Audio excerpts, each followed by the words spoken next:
기다리는 믿음, 진짜를 기다리는 믿음이라는 제목으로 하나님 말씀을 나누도록 하겠습니다. 오늘 본문은 솔로몬 왕의 즉위식을 보여줍니다. 앞서 자기가 왕이 되겠노라고 자처하여 나섰던 다윗의 제가 알기로 한 넷째 아들쯤 되는 아도니아라고 하는 사람이 있었습니다. 그러나 그는 하나님께 택함받은 왕이 아니었고 진짜는 따로 있었는데 잠깐 자기가 들고 일어나서 좀 난리를 쳤죠. 반역까지는 아니었겠지만 자기가 왕이 될까 하였던 것 같습니다. 이제 진짜 왕이 등장을 하죠. 진짜 왕이 될 사람, 왕이 될 사람이 등장하면서 그에게 이제 왕이 되어지는 그 모습이 오늘 본문에 이제 기록되어져 있는데, 우리가 32절부터 34절까지의 말씀을 우리가 다시 한번 읽고 묵상해 보도록 하겠습니다. 32절부터 같이 읽겠습니다. 시작. 다윗 왕이 이르되 제사장 사독과 선지자 나단과 여호야다의 아들 브나야를 내 앞으로 부르라 하니 그들이 왕 앞에 이른지라. 왕이 그들에게 이르되 너희는 너희 주의 신하들을 데리고 내 아들 솔로몬을 내 노새에 태우고 기온으로 인도하여 내려가고 거기서 제사장 사독과 선지자 나단은 그에게 기름을 부어 이스라엘 왕으로 삼고 너희는 뿔 나팔을 불며 솔로몬 왕은 만세수 하옵소서 하고. 앞서 왕이 되고자 했던 아도니아의 그런 스스로 왕 되고자 했던 모습과 달리 이제 진짜 왕이 될 사람이 즉위식을 거행하는 이 모습을 통해서 우리가 이 진짜가 무엇일까 한번 생각해 볼 수 있는 시간이 되었으면 좋겠습니다. 특별히 이제 결론부터 말씀드리자면 이 진짜의 특징 무엇이겠습니까? 기름 부음입니다. 기름 부음. 진짜 왕은 기름 부음이 가운데에 들어가 있습니다. 오늘 본문에 앞서서 아도니아의 즉위식에서 핵심적으로 기술된 것은 기름 부음이 아니었습니다. 뭐였죠? 양과 소와 살찐 소를 잡은 먹거리였습니다. 잔치 벌이는 것. 그것이 마치 아도니아가 왕된 것처럼 그렇게 그런 분위기를 만들기 위해서 곁들여지긴 했습니다.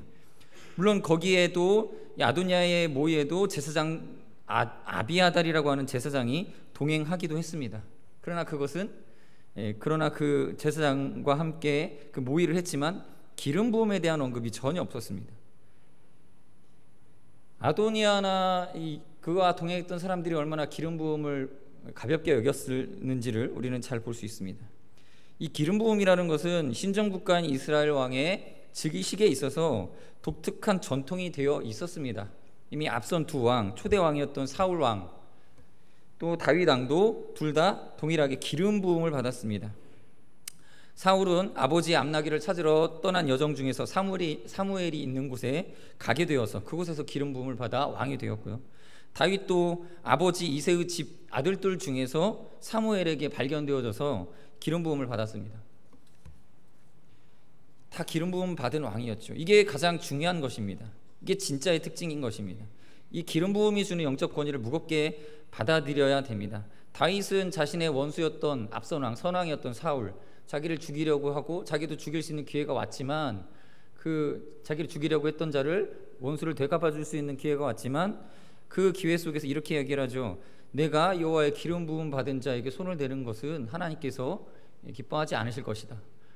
그래서 감히 사울 왕에게 손을 대지 못합니다. 거기에 중심에 뭐가 있습니까?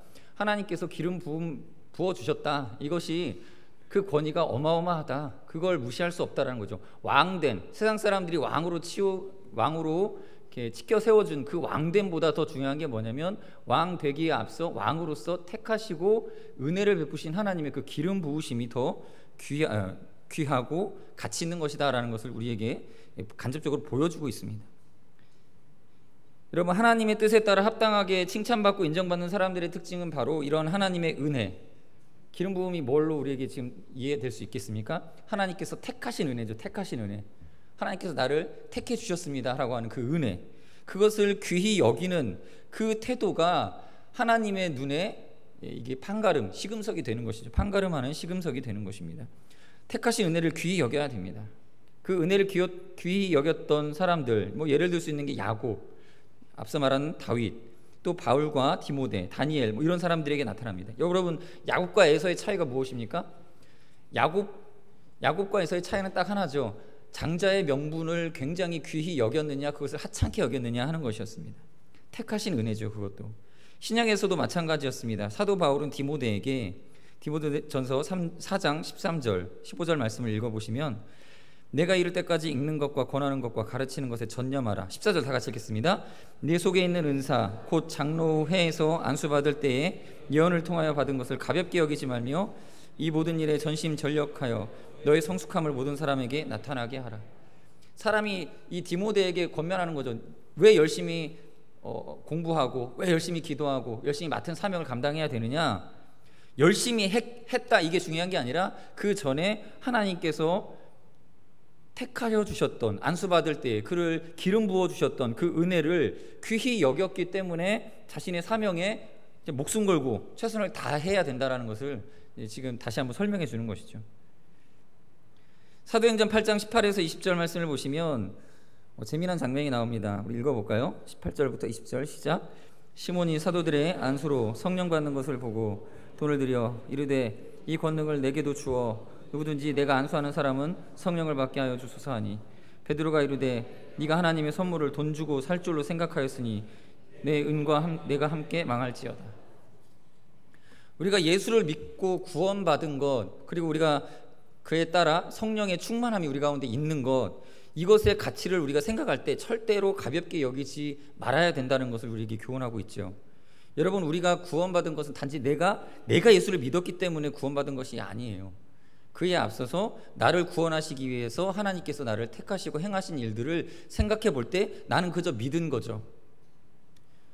그래서 이것을 귀히 여겨야 됩니다. 오늘날 전도할 때 예수천당 불신지옥 이렇게 단순한 문구로 전도하는 것이 어쩌면 현대의 실정에 맞지 않는 것 같이 느껴지는 이유도 바로 여기에 있습니다.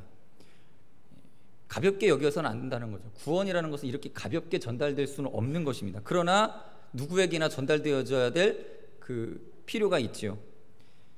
여러분 오늘 모든 시대 오늘날에 살아가는 우리 시대는 앞서 우리 유광수 집사님께서 기도하실 때 잠깐 기도하신 것처럼 다 물질 돈으로 환산되어지는 그런 시대를 살아가고 있습니다.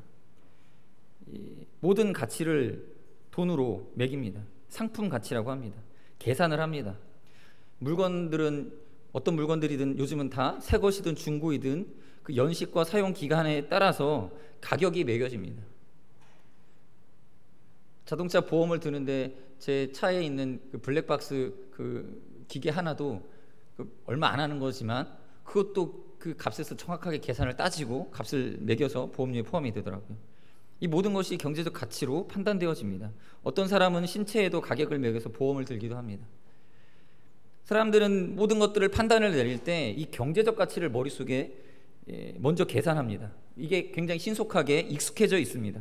빠르게 판단을 내립니다. 그러한 사람들에게 예수 믿는 것, 복음을 증거한다라고 할 때에 우리는 염려해야 될 부분이 하나 있습니다. 단순히 믿으면 구원받는다라고 전하는 것이 과연 그 복음의 가치를 정확하게 우리가 가격을 매겨 그 복음의 가치를 드러내고 있는 것일까? 이것에 대한 염려가 좀 있어야 됩니다. 저는 혹 전도하다가 내가 전하는 복음이 지하철이나 고속버스 휴게소에서 쓸데없는 것을 싸게 파는 그런 잡상인처럼 비춰지지는 않을까 이런 고민이 들 때가 있습니다. 여러분 성경에는 값비싼 진주를 돼지나 개에게 주지 말라고 권하고 있습니다. 가치를 모르는 자들 중에 일부는 복음의 귀한 것을 폄하하거나 훼손하는 데 두려움 없이 말하고 또 댓글을 쓰기도 합니다. 그렇다면 우리가 어떻게 그 하나님의 택하신 은혜, 우리에게 주신 그 기름 부음을 귀히 여기고 귀하게 전할 수 있을까 고민을 해봐야 되겠습니다. 저는 그 답이 오늘날 우리 시대를 살아갈 때 우리에게 있어서 또 예전도 마찬가지지만 그 답이 고난에 있다고 봅니다. 복음의 가치가 가장 아름답고 또 그 가치를 제대로 드러나게 만드는 순간은 우리가 고난 속에서 감사할 때입니다.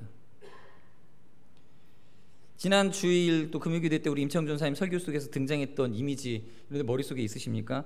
사자굴에 던져질 때도 그것을 두려워하지 않던 다니엘, 또 로마 네로 황제의 광기 어린 핍박 가운데 박해 가운데서도 그 자기에게 부어주신 하나님의 은혜를 지키기 위해 목숨을 건져 순교의 제물로 자신을 드렸던 사람들, 그 그림들의 모습을 보면서 저는 이 사람들이 예수 십자가 그리스도의 복음의 가치를 정말 너무나 귀하게 드러내고 있다라는 생각을 하게 되었습니다.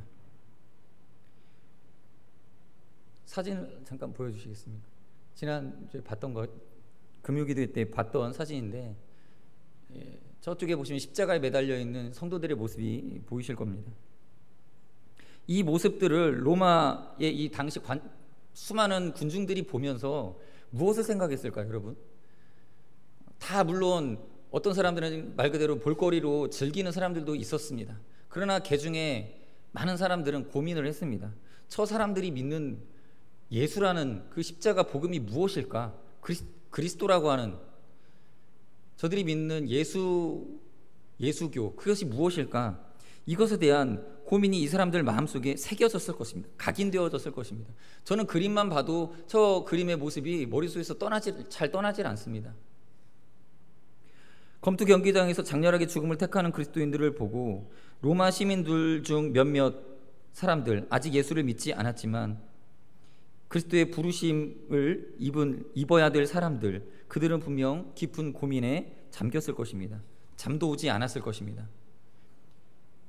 여러분, 바로 이것이 기름 부음에 대하여서 신자가 가져야 될 마땅한 태도인 것입니다. 성경을 읽는 독자들은 고난을 감수하는 이러한 순교자들 또는 다니엘 같은 사람들을 통하여서 신앙의 소중한 가치를 발견하게 됩니다. 하나님께서는 고난 속에서도 원망하지 않고 순전함을 지키려는 그러한 믿음을 귀히 여기십니다. 하나님이 귀히 여기시기 때문에 그 가치가 너무나 값진 것입니다. 여러분, 하나님은 성도의 고난을 귀하게 보십니다. 사도행전 7장 56절에 보면 스데반이 순교하는 장면이 나오는데, 스데반의 이 간증이 이 순교하는 순간에 자기 눈에 보여진 것들에 대해 간증하는 장면이 나타납니다. 다 같이 읽어보겠습니다. 시작. 말하되 보라, 하늘이 열리고 인자가 하나님 우편에 서신 것을 보노라. 네. 스데반이 순교를 당할 때에 스데반에게는 하늘이 열렸습니다. 고난당하는 스데반에게 하늘을 열어 보여주신 분이 하나님이십니다. 그 하나님은 그 하나님 우편에 예수님이 자리에서 일어나 계신 모습을 보여주셨습니다. 여러분, 우리가 신앙 고백할 때 예수님은 하나님 우편에 앉아 계시다라고 고백을 하는데, 이 장면에서 예수님은 자리에 서 계셨습니다. 그렇게 스데반의 순교의 장면을 보시고 그에게 다른 사람들이 볼 수 없는, 여러분 정말 그렇게 보고자 하여도 보지 못했던 수많은 선지자들, 기껏해야 음성을 들었던 거죠. 비교하자면 음성을 들었을 뿐인 선지자들은 보지 못했던 그 장면을 스데반은 순교의 순간에 보게 된 것입니다. 하나님이 그를 귀히 여기십니다. 성도 여러분, 믿음으로 인하여서 고난당하실 때에 조롱하는 많은 믿지 않는 사람들로 인해 마음이 상하고 예수 믿는 것이 때로는 비참하게 느껴질 때도 있습니다. 그러나 여러분, 하나님은 귀히 여기신다라는 것을 기억하시기 바랍니다. 얼마나 귀히 여기셨는지 후에 이 스데반의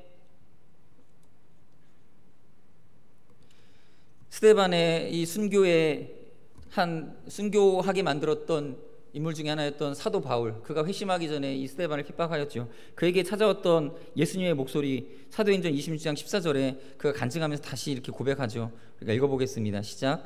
우리가 다 땅에 엎드러짐에 내가 소리를 들으니 히리말로 이르되 사울아 사울아 네가 어찌하여 나를 박해하느냐, 가시체를 뒷발질하기가 내게 고생이니라. 여기서 보시면 네가 어찌하여 나를 박해하느냐, 여기서 아마도 이 스데반이 고난당할 때 예수님의 그 감정을 표현한 거죠. 스데반이 고난당할 때 예수님 감정이 무엇이었습니까? 왜 나를 박해하느냐, 이거였어요. 이게 예수님 마음입니다. 우리가 고난당할 때 예수님 마음이 이렇습니다. 예수를 믿는 것으로 인하여서 우리가 어려움을 겪을 때, 곤란함을 겪을 때, 때로는 사람들 앞에서 부끄러움을 당하거나 조롱을 당하고 고개를 들지 못할 여러 가지 우리 마음의 번뇌와 고민이 마음속에 가득할 때 예수님의 마음은 이러하다라는 것입니다. 그래서 우리에게 필요한 것이 무엇이냐? 은혜에 대해서 생각과 행동에서 일관되게 귀히 여기는 태도가 필요하다는 것입니다. 여러분, 은혜를 바라보실 때, 여러분들이 예수님께서 나를 택하신 그 은혜를 생각할 때 생각과 행동에서 일관되게 귀히 여기는 태도가 있어야 됩니다. 그것이 복음 증거인 것이에요. 복음에 대해서 내가 내 내면 안에서 그 은혜를 귀히 여기고 또 우리의 겉으로 드러나는 모습 속에서도 동일하게 예수 십자가 은혜를 귀히 여기는 태도를 하나님께서는 복음 증거의 도구로 사용하여 주십니다. 여러분, 예수님 믿으시고 성령의 기름을 부음을 받으셨습니다. 귀한 것입니다. 그것을 지키기 위해 그 고난을 받고 있는 순간에도 얼마나 여러분들 우리의 삶의 태도가 일관되게 그 은혜를 귀히 여기는 삶을 살아가고 계십니까? 선한 행실과 인품으로 예수님을 전할 수도 있습니다. 그러나 그보다 더 귀히 쓰임받는 것은 고난 속에서도 예수를 위해 인내하는 모습입니다. 예수를 믿기 때문에 세상 사람들에게 미움을 받고 불합리한 처우를 당하고 억울한 일들이 반복되어도 또 처량하고 불쌍하게 보이는 그것을 우리는 두려워해서는 안 되는 것입니다. 고난과 모욕을 부끄러워하지 않는 태도, 비록 그것이 세상 사람들에게 약간 밉상스럽게 보일지 모르지만 그 내면의 단단함을 통해 복음에 이 가려질 수 없는 영광의 빛이 새어나오게 되는 것입니다. 우리 아영교회 성도님들은 예수님의 가르침대로 살기 위해 참아야 하고 부딪혀야 하고 손해보며 미움 받아야 하는 그 고난이 조금씩 다들 있으시리라 저는 생각합니다. 기름 부음 받은 자가 가져야 할 태도, 또 기름 부음의 가치를 귀히 여기는 태도, 이러한 것들은 겉으로나 밖으로나 동일하게 여러분들이 귀하게 여기시기를 바랍니다. 이제 솔로몬의 즉위식을 맞이하는 이 장면에서 특별한 한 사람을 잠시 좀 주목해 보고자 합니다. 바로 36절에 등장을 하는 브나야입니다. 브나야를 보시면 36절 우리가 읽어볼까요? 시작. 여호야다의 아들 브나야가 왕께 대답하여 이르되 아멘, 내 주 왕 하나님 여호와께서도 이렇게 말씀하시기를 원하오며 37절 또 여호와께서 내 주 왕과 함께 계심같이 솔로몬과 함께 계셔서 그의 왕위를 내 주 다윗 왕의 왕위보다 더 크게 하시기를 원하나이다 하니라. 여기 보시면 이 36절에 여호야다의 아들 브나야가 대답하되라고 할 때 이 대답하다라는 단어는 히브리어로 아나입니다. 이 아나라는 단어는 사막에서 맹수가 부르짖는 것이나 또는 전쟁에서 병사들이 큰 소리로 외치는 것을 나타낼 때 사용되는 단어입니다. 브나야는 다윗의 솔로몬 즉위식을 거행하라는 명령을 듣고 크게 감동했습니다. 그래서 어쩌면 굉장히 그 많은 사람들이 그 왕 앞에 서 있는데 왕의 명령이 떨어지자 굉장히 큰 목소리로 크게 또 길게 대답을 하는 장면을 오늘 보여주고 있습니다. 저는 브나야의 입장을 한번 생각해 보았습니다. 그럼 브나야는 누구냐면 경호대장입니다. 뛰어난 무관이었죠. 군인입니다. 오늘날로 말하면 군인이죠. 장교죠. 솔로몬의 왕위 즉위를 가장 눈꼽아 기다릴 수밖에 없었던 사람입니다. 왜냐하면 이 브나야는 다윗의 뒤를 이을 왕이 솔로몬이다라는 것을 이미 마음속에 깨달아 알고 있었습니다. 그래서 솔로몬이 왕이 되기까지 기다렸죠. 군대의 지휘관이었기 때문에 정보가 굉장히 빨랐을 것입니다. 그래서 지금 대세가 아도니아이다. 아도니아가 이제 왕이 되려고 한다. 이 소식을 분명히 들었겠죠. 군인이 이 쿠데타가 성공하게 될 상황을 놓고 거기서 동참하지 않게 되면 죽는 거죠. 그러니까 다른 제사장들 또는 선지자들보다 굉장히 이 왕권에 대해서 민감할 수밖에 없는 위치가 바로 이 브나야의 위치였습니다. 그런데도 불구하고 다윗 왕의 명령이 떨어지기 전에는 아무런 조치를 취하지 않고 기다리고 있었던 것입니다.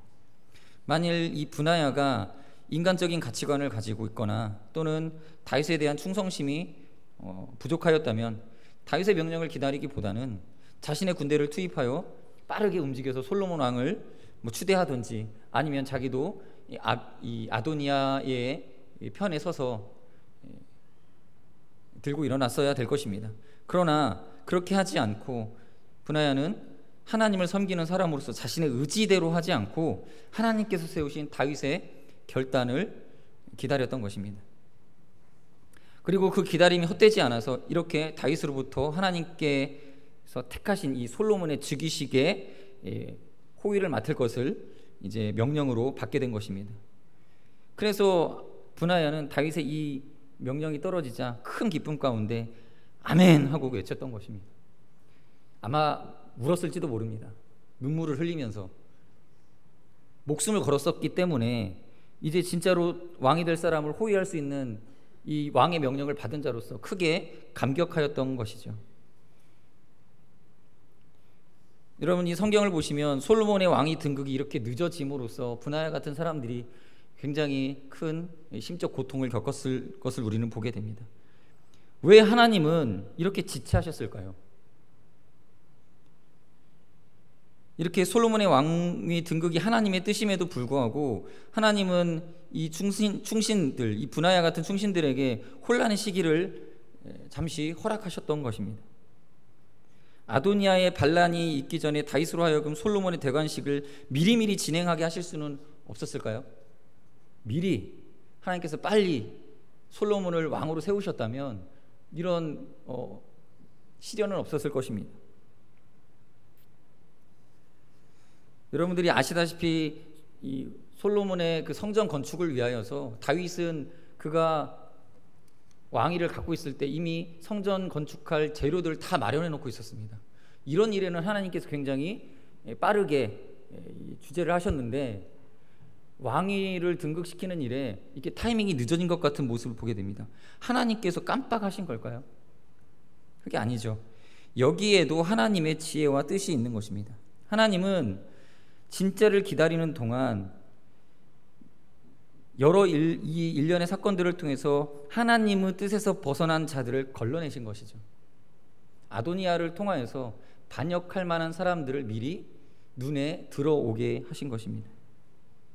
만일 솔로몬이 보다 일찍 왕좌에 앉았다면 아마도 이 아도니아나 거기에 가담했던 사람들은 기회를 엿보아 솔로몬에 대항할 사람들로 남아 있었을 것입니다.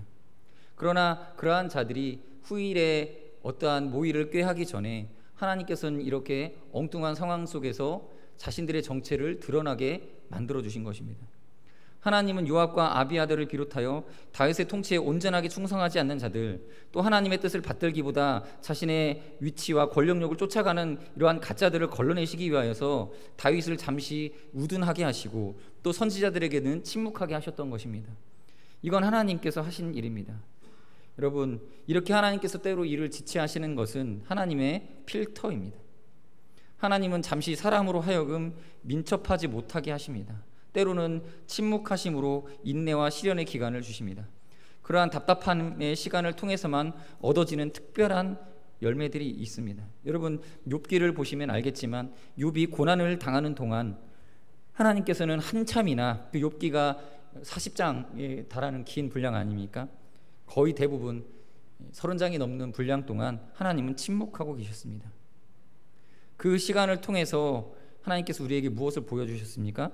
욥의 친구들, 스스로 지혜롭다고 자처하는 친구들의 그 신학, 그리고 그 신학 속에 숨어있는 교만과 또 사랑의 결핍, 이런 것들을 우리로 하여금 보게 하신 것입니다. 우리도 우리를 잘 들여다봐야 됩니다. 우리의 믿음 안에, 우리가 믿음이 좋다 하지만 그 안에 숨겨져 있는 영적인 교만이나 또 사랑의 메마름, 이런 것들이 있다면 아마 하나님께서는 욥의 친구들과 같이 우리의 모습을 보게 하실 것입니다. 욥을 통해서도 마찬가지로 완벽하다 하지만 가득한 죄성 속에서 하나님의 은혜 없이는 아름다운 신앙의 모습을 보여줄 수 없는 인간의 본 모습을 깨닫게 하신 것이죠. 하나님은 우리보다 우리의 필요를 더 잘 아시는 분이십니다.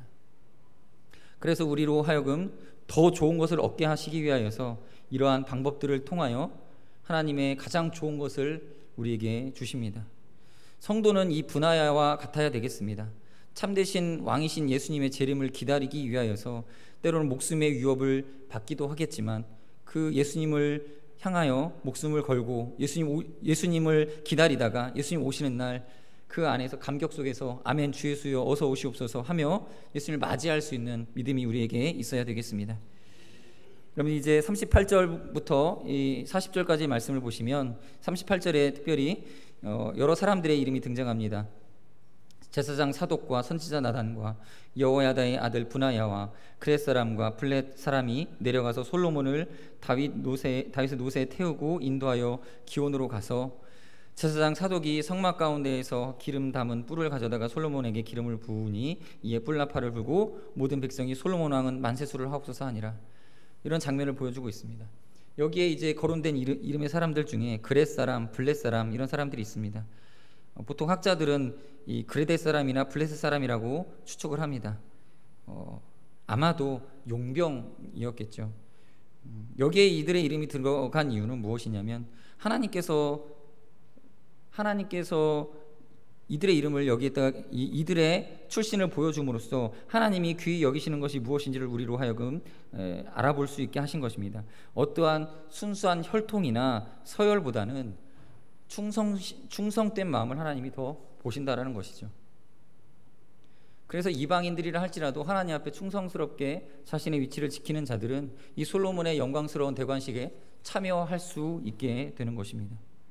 그리고 이제 40절에 보시면 모든 백성이 그를 따라 올라와서 피리를 불며 크게 즐거워함으로 땅이 그들의 소리로 말미암아 갈라질 듯하니 이렇게 기록되어져 있습니다. 갈라지다라는 단어는 히브리어로 빡빡하은데 이게 찢어 부서뜨리다, 터지다 이러한 뜻이 담겨져 있습니다. 얼마나 이 환호 소리가 컸고 이 소리가 크게 사람들의 귀에 들렸으면 이렇게 표현을 했는지 우리는 간접적으로 보게 됩니다. 여러분, 참 진짜 왕은 이렇게 큰 영광 속에서 나타납니다. 어느 한 곳에 숨어서 나타나지 않습니다. 오늘날 많은 자들이 거짓, 가짜 진리를 하나님 예수 그리스도의 재림으로 선포하는 그런 이단 시대에 우리를 살아가고 있을 때 예수를 온전하게 믿는 것은 쉽지 않은 일입니다. 또 여러 가지 우상들 속에서 세상 문화가 흘러가고 있습니다. 돈이 그렇고 또 권력이 그렇습니다. 정치의 변화 이런 것들도 이러한 상황들도 우리의 마음을 흔들어 놓을 때가 때로 많이 있습니다. 여러분, 가짜들이 난무하는 시대 가운데서 진짜를 기다리기 위하여서 인내하시고 참고 견뎌냄으로써 하나님의 영광에 동참하시는 우리 성도님들이 되시기를 바라겠습니다. 오늘 말씀을 잠시 요약하겠습니다. 오늘 기다리는 믿음이 주는 유익에 대해서 잠시 생각해 보았습니다. 여러분, 고난 속에서도 믿음을 간직하고 일관된 모습으로 진짜를 기다리는 이 모습을 통하여서 복음이 얼마나 귀한 것인가를 사람들은 보게 될 것입니다. 그리고 이러한 성도의 인내와 믿음을 하나님은 귀하게 여기십니다. 더불어 고난은 참된 성도를 세상 가운데서 구별하시고 거룩하게 하시는 하나님의 필터로서 일하고 있습니다. 여러분, 감사하는 마음으로 늘 우리의 삶의 내면과 겉으로 드러나는 현장 속에서 은혜를 귀히 여기는 믿음이 일관되이 나타나게 해달라고 그러한 기도로 잠시 기도하시겠습니다. 같이 기도하겠습니다. 하나님 아버지 감사합니다.